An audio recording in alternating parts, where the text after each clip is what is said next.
Je ne sais pas exactement pourquoi, mais autant j'ai compris très tôt que Morricone avait l'Italie dans le sang et qu'il était un peu français, autant il m'a fallu du temps pour imaginer Morricone américain. Le temps de découvrir à sa sortie un film inoubliable, le bien nommé Il était une fois en Amérique, et un thème sublime, celui de Déborah. Un rêve d'Amérique, donc, que Sergio Leone avait transmis à son ami Ennio, et par ricochet à des millions de spectateurs, et donc forcément à moi également.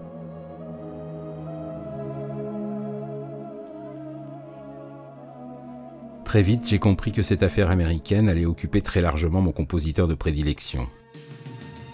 Avec Brian De Palma, par exemple, dans Les Incorruptibles, où j'aimais bien ce thème lyrique traité avec une rythmique nettement années 80, mais pour autant assez saillante.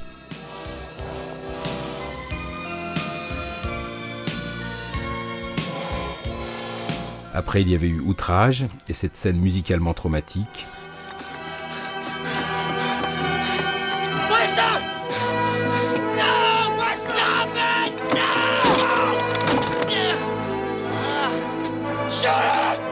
Et surtout Mission to Mars, avec cette séquence d'amour spatiale, déchirée et déchirante, que Morricone avait su parfaitement interpréter.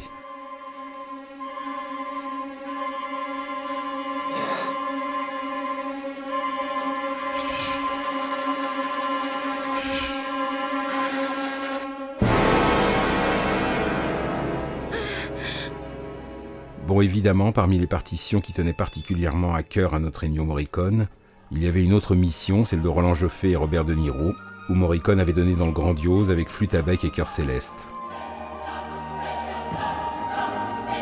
N'importe qui aurait sombré dans le pompier, mais non, Morricone, lui, avait su rester en majesté.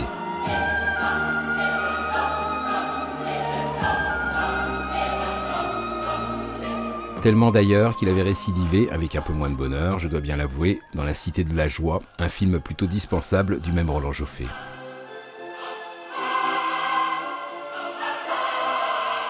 Bon, évidemment, parmi les grandes réussites d'Ennio dans le Nouveau Monde, il y avait Les Moissons du ciel de Terrence Malick, avec ce thème au lyrisme inquiétant, presque dissonant, et sa pluie de sauterelles lourde de mauvais présages.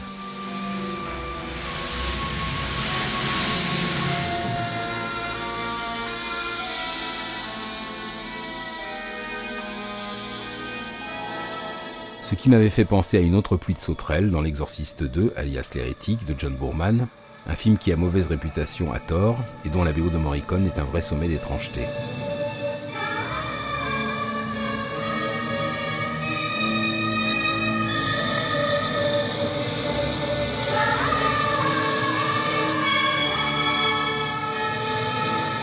Puisqu'on parle d'animaux, je dois dire que j'étais aussi fortement sensible à ce ballet d'orques dans Orca, surtout quand la voix d'Eda Del Orso s'élève au-dessus des mammifères marins.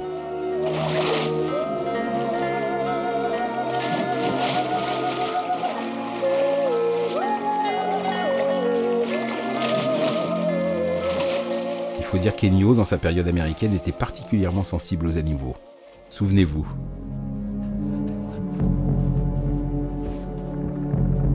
Le chien au début de The Thing, grande partition morriconienne sous influence Carpenter, anxiogène à souhait.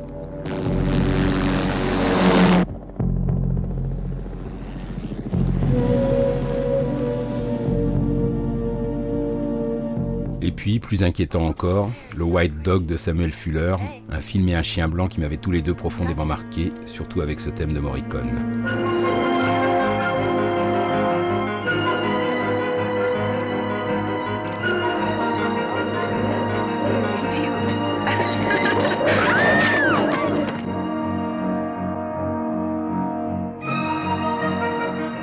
Je n'oublie pas le début de Wolf, avec cette rencontre nocturne assez flippante entre un loup et Jack Nicholson, sur d'élégantes dissonances que Morricone savait manier à la perfection.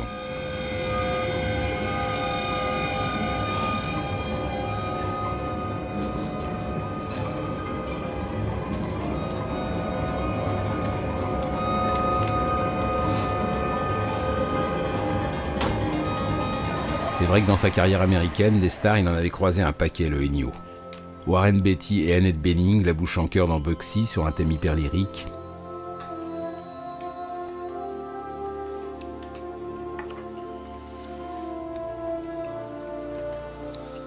Et puis le même Warren Beatty, le chéri de ces dames, embrassant cette fois-ci Hailey Berry dans Bulworth, tandis que Morricone mettait le paquet. On le comprend.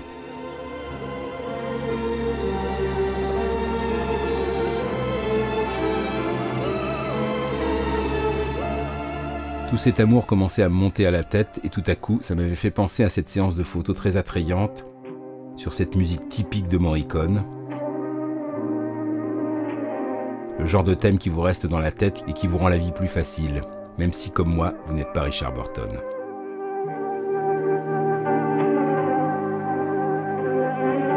Et puisqu'on en est aux confidences, je dois avouer que j'avais un petit faible pour ce thème très rossinien et pourtant très morriconien, dans le très vaudevillesque So Fine d'Andrew Bergman, en français Les Fesses à l'air.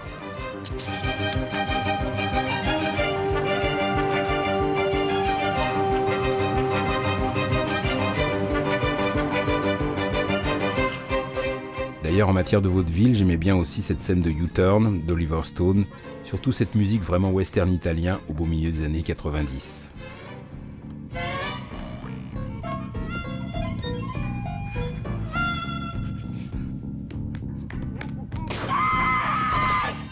Bon, avec Morricone, on en revenait très vite à des humeurs légèrement plus flippantes, comme dans Les Anges de la Nuit, et ses volutes inexorables.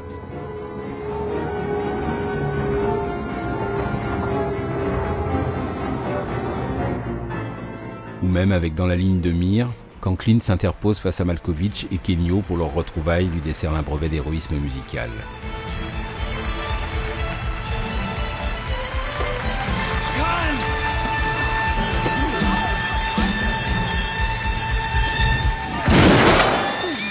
Mais en matière de duel, une spécialité forcément morriconienne, je dois dire que j'avais un faible pour celui très nouvelle technologie années 90 qui oppose Michael Douglas et Demi Moore dans Harcèlement de Barry Levinson, dans lequel Morricone va même jusqu'à pousser un peu dans l'électronique.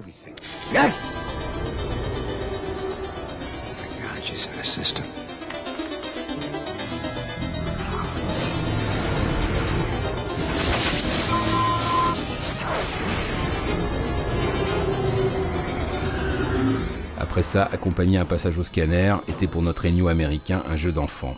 Même si Rampage n'était pas vraiment le meilleur Friedkin, c'est le moins qu'on puisse dire.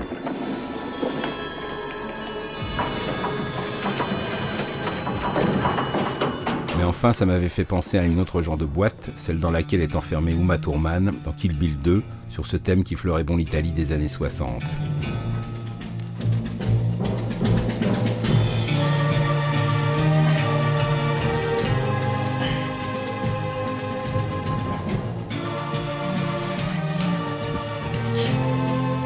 Et oui, ce n'était pas un secret, Tarantino adorait Morricone et il l'avait prouvé à quelques reprises. Dans Inglourious Basterds, avec cette citation de la bataille d'Alger.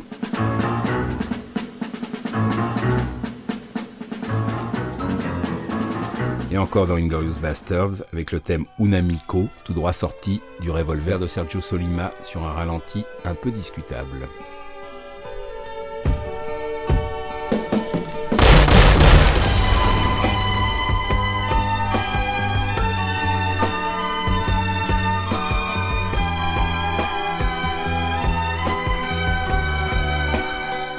Même dans Django Unchained, avec ce thème répétitif et cette dent qui bouge en musique.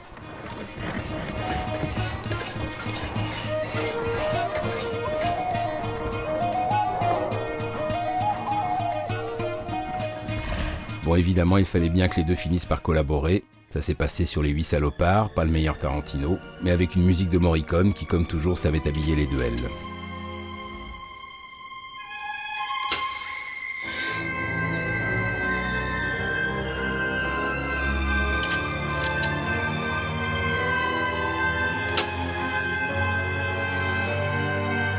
Avec tout ça, je ne savais plus où j'en étais. J'avais l'impression d'être revenu en Italie tout en ayant gardé un pied en Amérique. Alors finalement, Amérique, Italie, ça m'a donné envie de revenir à l'origine. Once Upon a Time in America, il était une fois en Amérique. Ce thème déchirant avec ce son de piano désaccordé qui me donnait les larmes aux yeux.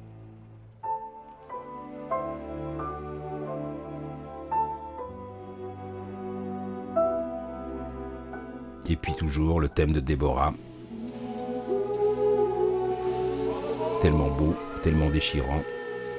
Le regard de De Niro qui sait à cet instant que sa vie est foutue. Cette mélancolie essentielle dont seul Ennio Morricone a su écrire la bande-son. Pour moi, pour vous, pour nous tous, pour l'éternité.